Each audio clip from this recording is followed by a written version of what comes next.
नमस्कार, ये आकाशवाणी शिमला है। अब आप राकेश शर्मा से प्रादेशिक समाचार सुनिए। पहले आज के मुख्य समाचार। प्रधानमंत्री नरेंद्र मोदी ने कहा, सौर ऊर्जा से बिजली पैदा करने वाले सबसे बड़े देशों में शामिल हुआ भारत। प्रदेश में विधानसभा चुनाव के लिए प्रचार हुआ तेज। भाजपा ने सभी 68 विधानसभा क्षेत्रों में एक साथ की चुनावी जनसभाएं। कांग्रेस का आरोप, भाजपा कार्यकाल में प्रदेश के लाखों युवाओं के भविष्य के साथ हुआ खिलवाड़। और विधानसभा चुनाव में अधिकृत उम्मीदवारों के खिलाफ चुनाव लड़ रहे 6 बागी नेताओं को कांग्रेस ने किया निष्कासित। अब समाचार विस्तार से। प्रधानमंत्री नरेंद्र मोदी ने कहा है कि भारत सौर ऊर्जा से बिजली पैदा करने वाले सबसे बड़े देशों में शामिल हो गया है। आकाशवाणी से आज मन की बात कार्यक्रम में उन्होंने कहा कि समूचा विश्व सौर ऊर्जा को भविष्य के रूप में देख रहा है।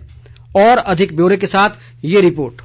प्रधानमंत्री नरेंद्र मोदी ने कहा कि सौर ऊर्जा से देश के गरीब और मध्यम वर्ग के जीवन में बदलाव आ रहा है। उन्होंने कहा कि सौर ऊर्जा ने ये दिखा दिया है कि बिजली का उत्पादन करने से बिल आने की बजाय बिजली के पैसे मिल सकते हैं। सूर्य देव का ये वरदान है, सौर ऊर्जा, सोलर एनर्जी। और भारत के लिए तो सूर्य देव सदियों से उपासना ही नहीं, जीवन पद्धति के भी केंद्र में रह रहे हैं। सौर ऊर्जा से कैसे हमारे देश के गरीब और मध्यम वर्ग के जीवन में बदलाव आ रहा है, वो भी अध्ययन का विषय है। तमिलनाडु में कांचीपुरम में एक किसान है, थिरू के एजिलन। इन्होंने पीएम कुसुम योजना का लाभ लिया और अपने खेत में 10 हॉर्स पावर का सोलर पंप सेट लगवाया। अब उन्हें अपने खेत के लिए बिजली पर कुछ खर्च नहीं करना होता है। खेत में सिंचाई के लिए अब वो सरकार की बिजली सप्लाई पर निर्भर भी नहीं है। उन्होंने कहा कि सरदार वल्लभ भाई पटेल जी की जयंती पर कल राष्ट्रीय एकता दिवस मनाया जाएगा। इस अवसर पर देश भर में रन फॉर यूनिटी का आयोजन किया जाता है, जो देश में एकता के सूत्र को मजबूत करती है। कल 31 अक्टूबर को राष्ट्रीय एकता दिवस है।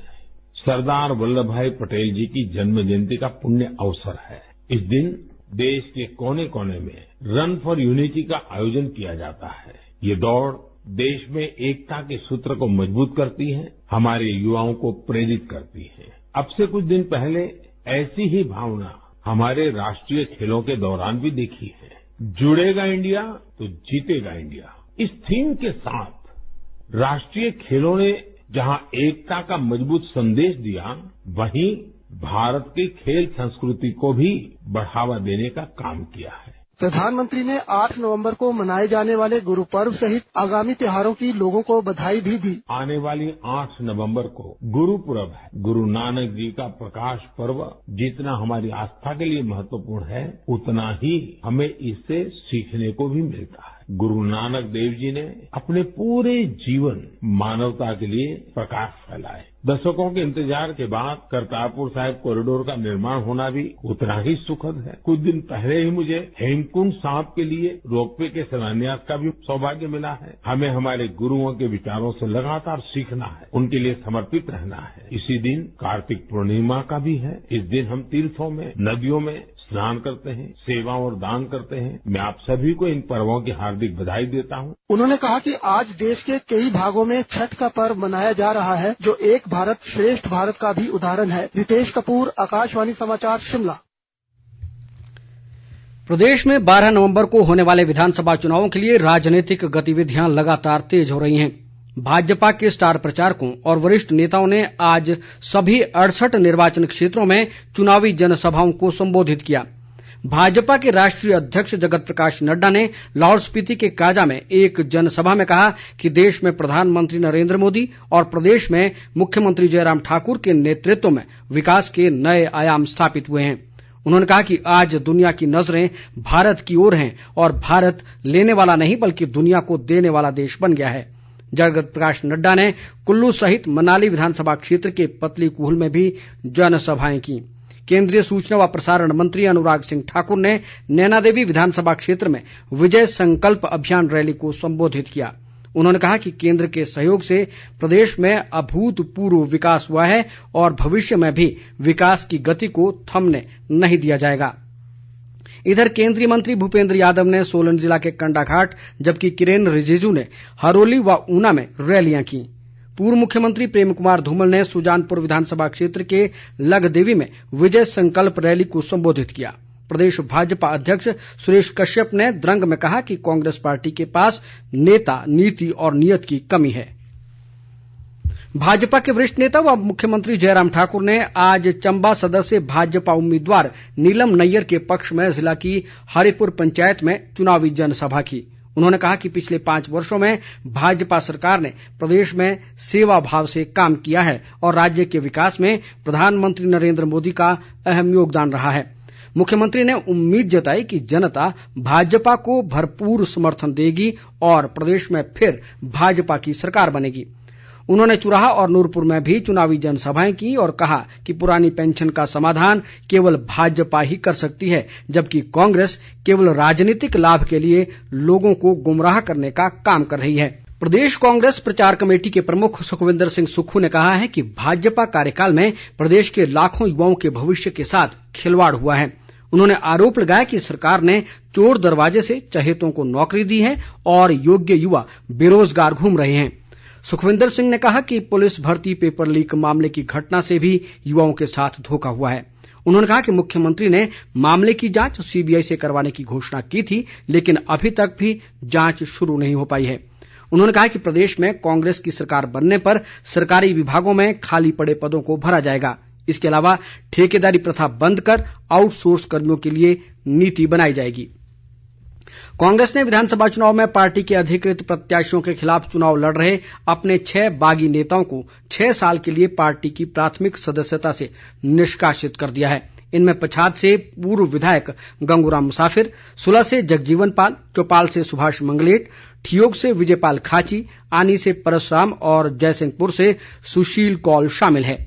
सोलन विधानसभा क्षेत्र में कांग्रेस पार्टी ने आम आदमी पार्टी को बड़ा झटका दिया है। क्षेत्र के आम आदमी पार्टी के कई पदाधिकारी आज शिमला में प्रदेश कांग्रेस अध्यक्ष प्रतिभा सिंह की मौजूदगी में कांग्रेस में शामिल हो गए। प्रतिभा सिंह ने सभी से विधानसभा चुनाव में पार्टी प्रत्याशी की जीत सुनिश्चित बनाने में जुट जाने का आह्वान किया। इस बीच प्रतिभा सिंह ने अर्की विधानसभा क्षेत्र के दाड़ला और बिलासपुर के देवली में पार्टी प्रत्याशियों के पक्ष में चुनाव प्रचार किया। उन्होंने आरोप लगाया कि भाजपा ने अच्छे दिनों के सपने दिखाकर लोगों को गुमराह किया है। आम आदमी पार्टी ने प्रदेश भाजपा सरकार पर कर्मचारियों के उत्पीड़न का आरोप लगाया है। पार्टी के प्रदेश अध्यक्ष सुरजीत सिंह ठाकुर ने कहा कि पुरानी पेंशन की मांग को लेकर प्रदेश के लाखों कर्मचारियों की मांग को भाजपा की डबल इंजन सरकार ने अनसुना किया है। उन्होंने कहा कि आम आदमी पार्टी की पंजाब सरकार ने पुरानी पेंशन लागू कर दी है और सरकार बनने पर प्रदेश में भी तुरंत इसे लागू कर दिया जाएगा। किन्नौर जिला मुख्यालय रिकांगपिओ में 4 दिवसीय राज्य स्तरीय किन्नौर महोत्सव आज से शुरू हो गया है। उपायुक्त आबिद हुसैन सादिक ने ध्वजारोहण कर महोत्सव का शुभारंभ किया। उन्होंने मेला मैदान में लगाए गए प्रदर्शनी स्टॉलों का भी अवलोकन किया। उन्होंने कहा कि कोरोना महामारी के चलते ये महोत्सव 2 वर्ष बाद मनाया जा रहा है और इसे बेहतरीन ढंग से मनाने के लिए प्रशासन द्वारा विशेष प्रबंध किए गए हैं। महोत्सव के पहले दिन पुलिस अधीक्षक विवेक चाहल ने खेल प्रतियोगिताओं का शुभारंभ किया। राज्यपाल राजेंद्र विश्वनाथ आर्लेकर ने आज कुल्लू जिला के भुंतर स्थित महिला एकीकृत नशा मुक्ति व पुनर्वास केंद्र का दौरा किया। उन्होंने इस केंद्र में कार्यरत परामर्श चिकित्सकों से उपचाराधीन महिलाओं को दी जा रही सुविधाओं की जानकारी ली। राज्यपाल ने महिलाओं से बातचीत कर उनसे अपनी गलतियां सुधारने और स्वस्थ जीवन अपनाने के लिए स्वयं को प्रेरित करने का भी आह्वान किया। धर्मशाला के लिए चुनाव आयोग द्वारा नियुक्त पर्यवेक्षकों ने आज उम्मीदवारों व राजनीतिक दलों के प्रतिनिधियों के साथ धर्मशाला में बैठक की। इस दौरान इन प्रतिनिधियों को चुनाव प्रक्रिया की जानकारी देने सहित उनकी शंकाओं का भी समाधान किया गया। पर्यवेक्षकों ने सभी प्रतिनिधियों से आदर्श चुनाव आचार संहिता का सही ढंग से पालन सुनिश्चित करने का आग्रह किया। दूसरी ओर कुल्लू और मनाली विधानसभा क्षेत्र के पर्यवेक्षक मुकुल कुमार ने कुल्लू में चुनाव तैयारियों की समीक्षा की। उन्होंने चुनाव आयोग द्वारा जारी दिशा निर्देशों के अनुसार मतदान केंद्रों पर सभी मूलभूत सुविधाएं सुनिश्चित बनाने के अधिकारियों को निर्देश दिए। विधानसभा चुनाव में मतदान प्रतिशतता बढ़ाने के लिए प्रदेश में इन दिनों मतदाता जागरूकता अभियान चलाया जा रहा है। इसी कड़ी में कुल्लू में जिला निर्वाचन अधिकारी आशुतोष गर्ग ने स्वीप अभियान के तहत नुक्कड़ नाटक की श्रृंखला का शुभारंभ किया। उन्होंने कहा कि पूरे जिला में नुक्कड़ नाटकों के माध्यम से मतदाताओं को मतदान के प्रति प्रेरित किया जाएगा। अंत में मुख्य समाचार एक बार फिर। प्रधानमंत्री नरेंद्र मोदी ने कहा, सौर ऊर्जा से बिजली पैदा करने वाले सबसे बड़े देशों में शामिल हुआ भारत। प्रदेश में विधानसभा चुनाव के लिए प्रचार हुआ तेज। भाजपा ने सभी 68 विधानसभा क्षेत्रों में एक साथ की चुनावी जनसभाएं। कांग्रेस का आरोप, भाजपा कार्यकाल में प्रदेश के लाखों युवाओं के भविष्य के साथ हुआ खिलवाड़। और विधानसभा चुनाव में अधिकृत उम्मीदवारों के खिलाफ चुनाव लड़ रहे 6 बागी नेताओं को कांग्रेस ने किया निष्कासित। इसके साथ ही समाचार बुलेटिन समाप्त हुआ। नमस्कार।